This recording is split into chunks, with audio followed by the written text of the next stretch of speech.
అందరికీ నమస్కారం. నేను స్వాతి. డిగ్రీ ఎంపీసీఎస్ నుంచి చదువుతున్నాను, దేవరకొండ డిగ్రీ కాలేజ్ నుంచి. అయితే ఇప్పుడు నేను మాట్లాడబోయేది సందుల గురించి మాట్లాడుతున్నాను. అయితే సందులలో 2 రకాలు ఉంటాయన్నమాట. దాంట్లో మొదటిది సంస్కృత సందులు, రెండవది తెలుగు సందులు. అయితే నేను ఇప్పుడు మాట్లాడబోయేది సంస్కృత సందుల గురించి. సంస్కృత సందులు దాంట్లో కొన్ని రకాలు ఉంటాయన్నమాట. అయితే కొన్ని సంస్కృత సందులలో కొన్ని రకాలు నేను చెప్పబోతున్నాను. మొదటిది సవర్ణ దీర్ఘ సంధి గురించి చెప్తున్నాను. అయితే సవర్ణ దీర్ఘ సంధి దాని యొక్క సూత్రం ఏంటిదంటే ఆ ఈ ఊరులకు సవర్ణజ్ఞులు పరమైతే వాటి దీర్ఘాలు ఏకాదశం అవును. అయితే సవర్ణ దీర్ఘ సంధిలో మనము చెప్పుకున్న సూత్రం ఏంటంటే ఆ ఈ ఊరులకు సవర్ణజ్ఞులు పరమైతే అంటే మొదటి అక్షరానికి రెండవ ఆ పరమైతే అలాంటి అక్షరాలు పరమైతే అప్పుడు మనము సవర్ణ దీర్ఘ సంధి దీర్ఘాలు వచ్చే సందులు సవర్ణ దీర్ఘ సంధి అని మనం చెప్పుకోవచ్చు. ఆ అనే అక్షరానికి అదే అక్షరం పరమైనచో అది సవర్ణ దీర్ఘ సంధి అని చెప్పేసి మనం చెప్పవచ్చు. అయితే దాంట్లో కొన్ని ఉదాహరణలను నేను మీకు తెలియాలని అనుకుంటున్నాను. అయితే మొదటిది ముఖాంతరము. ముఖ ప్లస్ ఆంతరము. ఆ దగ్గర కా దగ్గర మనకు ఆ ఒత్తు వస్తుంది. మరి ప్లస్ తర్వాతకి ఆ దగ్గర మరి ఇంకొక ఆ వస్తుంది. అంటే ఈ రెండు కలిపితే రెండో ఆ అనే దీర్ఘం వస్తుంది, సవర్ణ దీర్ఘ సంధి. నెక్స్ట్ మునీశ్వర అంటే మనకు అయితే మనం ఇప్పుడు మునీశ్వర దగ్గర ఉన్నాం.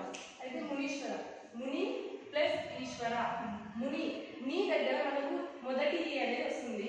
ఇక్కడ ఈ రెండో ఈ రెండు కలిపితే మనకు ఈ అనే పదం వస్తుంది. నెక్స్ట్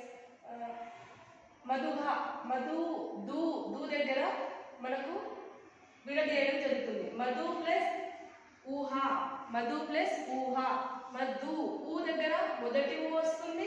ఇక్కడ మనకు ఊ అనే 2 అక్షరాలు వస్తాయి కాబట్టి రెండో ఊ అనేది వస్తుంది. నెక్స్ట్ మాతృనము. ఊ దగ్గర త్రూ దగ్గర ఊ పరమైతుంది. అయితే మనకు ఫస్ట్ మాతృ ప్లస్ ఊనము అంటే ఫస్ట్ రూ వస్తుంది మరియు రూ వస్తుంది. ఈ రెండు కలిపితే మనకు రూ అనేది పరమైతుంది. అయితే మనం ఇప్పటిదాకా సవర్ణ దీర్ఘ సంధి గురించి మాట్లాడుకున్నాము. దాని యొక్క సూత్రాలు, దాని యొక్క ఉదాహరణలు ఏంటో మనం తెలుసుకున్నాము. ఇప్పుడు మనం తెలుసుకునబోయేది ఏంటంటే గుణసంధి గురించి. గుణసంధి అంటే దాని యొక్క సూత్రం ఏమిటంటే అకారానికి ఈ ఊరులకు పరమైతే అప్పుడు క్రమంగా ఏఓఆర్లు ఏకాదశం అవును.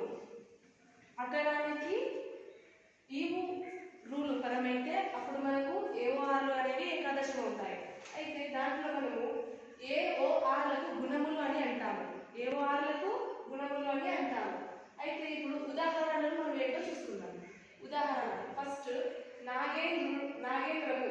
ఫస్ట్ నాగా ప్లస్ ఇంద్రము అంటే మనకు ఆ ప్లస్ ఈ రెండు కలుస్తున్నాయి కాబట్టి మనకు ఏ అనేది ఆదేశం అవను. మరియు రెండవది భరతోత్పత్తి అంటే దానికి భరత ప్లస్ ఉత్పత్తి ఆ మరియు ఊ ఈ రెండు కూడా పరమైతుంది కాబట్టి ఓ అనే అక్షరం మనకు వస్తుంది. నెక్స్ట్ దేవర్షి. దేవా ప్లస్ ఋషి కాబట్టి ఆ రు అనేది పరమైతుంది. అయితే మనం ఇప్పుడు గుణసంధి గురించి మనం తెలుసుకున్నాం. అకారానికి ఈ ఊరులు పరమవుతుంది మరియు క్రమంగా ఏఓఆర్లు వస్తుంది. గుణసంధి ఏంటో తెలుసుకున్నాం, దాని యొక్క సూత్రాలు మరియు ఉదాహరణలు ఏంటో తెలుసుకున్నాం. ఇప్పుడు మనం వృద్ధి అనే దానికి వెళ్దాం.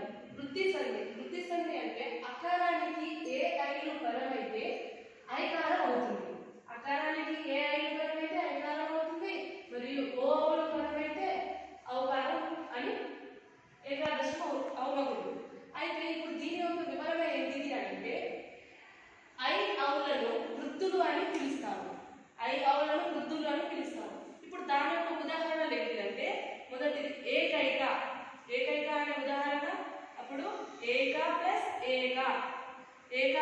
ఏక. అప్పుడు ఆ ప్లస్ ఏ రెండు కలిస్తే మనకు ఐ అనే అక్షరం ఆదేశం అవుతుంది. నెక్స్ట్ పాపౌగము. పాపౌగము పాప ప్లస్ ఓగము. పాప ప్లస్ ఓగము వస్తుంది. అప్పుడు ఆ ప్లస్ ఓ రెండు కలిస్తే మనకు ఔ అనే అక్షరం ఆదేశం అవుతుంది. నెక్స్ట్ మహోషధము. మహా ప్లస్ ఔషధము. ఆ ప్లస్ ఓ రెండు కలిస్తే మనకు ఔషధము అనేది ఆదేశం అవుతుంది. దీని యొక్క వృద్ధి సంధి యొక్క వివరణ మరియు సూత్రం ఉదాహరణ ఇవి.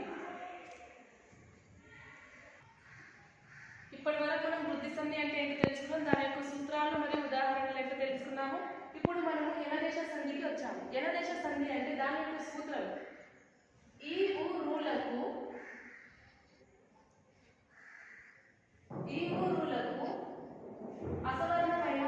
అసవర్ణమైన అచ్చులు పరమైతే వరుసగా యావారాలు ఆదేశమవును.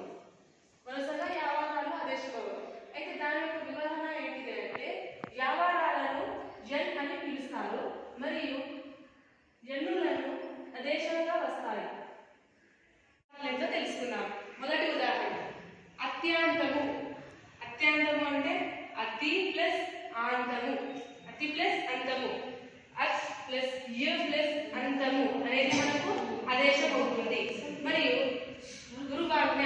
గురువాజ్ఞ